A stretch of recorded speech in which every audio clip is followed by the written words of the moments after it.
ওমানা, কোথায় রে? হ্যাঁ মা, তুমি চলে এসেছো?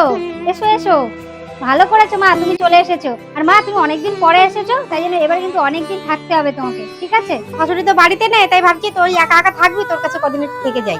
তুমি বসো, আমি কড়া করে তোমার জন্য একটু চা করে নিয়ে আসি, ঠিক আছে?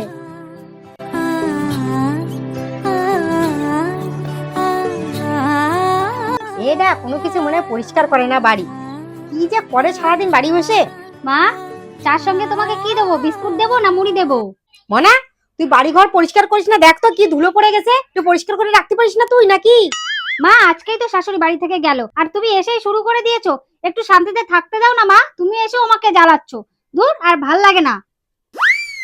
কি সব যে করে রেখেছে, বিছনা কাঁথা দেখো কি অবস্থা। মেয়েটা কি ভগবান, দেখো কি করে রেখেছে, এর ভেতরে সব পড়ে যাচ্ছিস। এই শ্বশুর বাড়ি এসেও মেয়েটা একটু শুধরালো না, সেই একই রকম। আয় ভগবান, খাওয়ার টেবিলটা কি করে রেখেছে, কেউ যে এসে বসে খাবে তার উপায় নেই, দেখো কি অবস্থা। মা, তুমি এসব কি করছো? তোমাকে তো কোনো কথা শুনতে হবে না, সেই তো কথা শুনতে হবে আমাকেই। তোমার শাশুড়ি বলবে যে বাবার বাড়ি থেকে কোনো কিছু শিখিয়ে পাঠায়নি, বুঝেছো? সেই কথা আমারই শুনতে হবে।